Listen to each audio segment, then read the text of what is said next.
Question की statement देखो अच्छे से।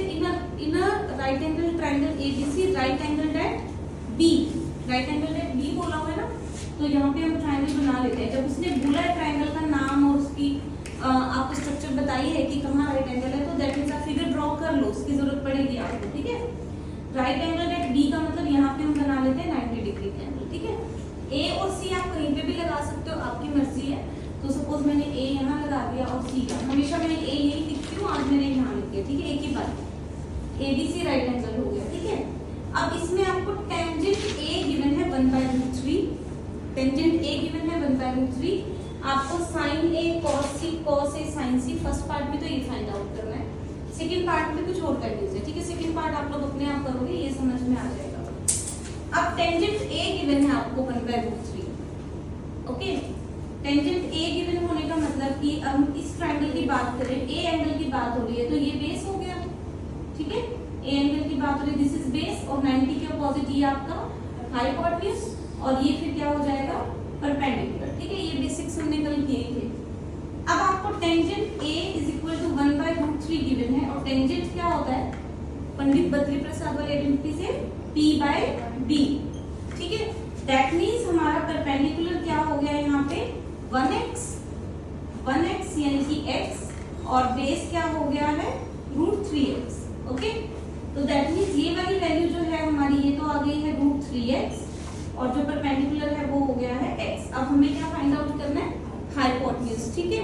हाइपोटेन्यूज फाइंड आउट करने के लिए हमारे पास वही Pythagoras theorem, x² = p² + b²। यहाँ आपने मेंशन करना है यूजिंग पाइथागोरस, ठीक है। I am not writing here. तो x² = p क्या है आपका x, b है √3x, ठीक है।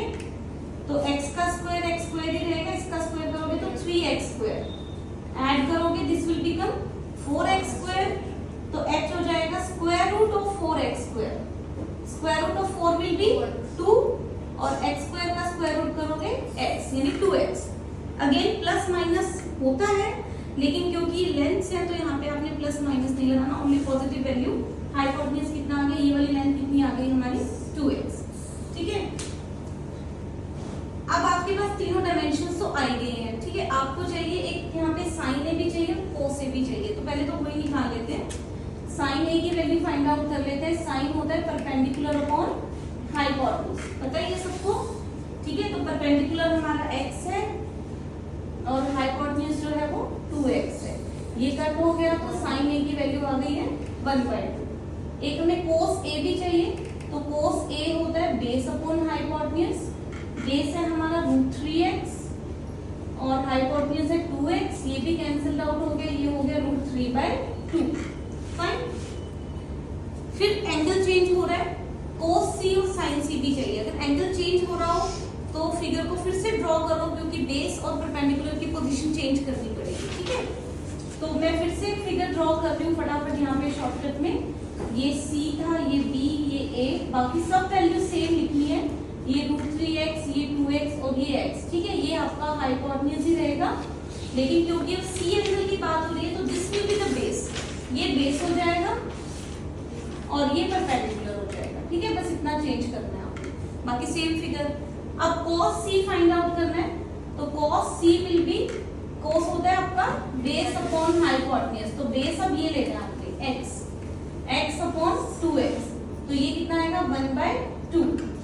फिर आपने फाइंड आउट करना है sin c भी चाहिए आपको, sin c that will be p/h, p होगा ये वाला √3x by 2x, ये कैंसिल आउट √3/2।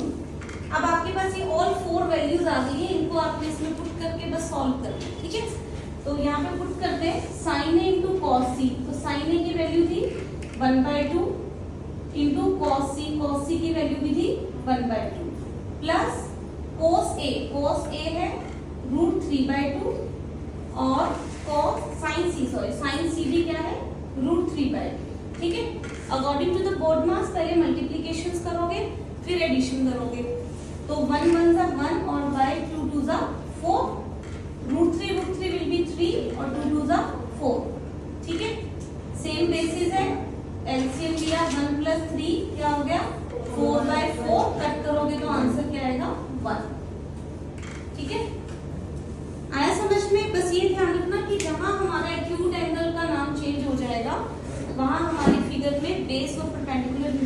होंगे और उसके अकॉर्डिंग फिर बाकी की वैल्यूज निकाल के प्रूव करेंगे। सेकंड पार्ट भी ऐसा ही है, सभी वैल्यूज ऑलरेडी हमने की हुई है फाइंड आउट, बस वहां पे फॉर्मूले में लगाना है। ठीक है, 4 क्यों बार बार चेंज कर दिया, पहले ये निकाला होगा फिर ये निकाला होगा फिर ये फिर ये, हाँ कोई बात नहीं, मतलब क्लियर तो हो गया आपको कि जब भी एंगल चेंज होगा फिगर चेंज होगी। ठीक है, और एक बार आपको लगेगा स्टार्टिंग में जब आप अभी फर्स्ट टाइम कर रहे हो कि बार बार बनानी पड़ रही है, धीरे धीरे आपको ये चीज की प्रैक्टिस हो जाएगी कि शायद आपको नहीं लिखना पड़े बार बार, बस मिस्टेक नहीं करना। ठीक है, ये हो गया 9th क्वेश्चन। अब चलते हैं 10th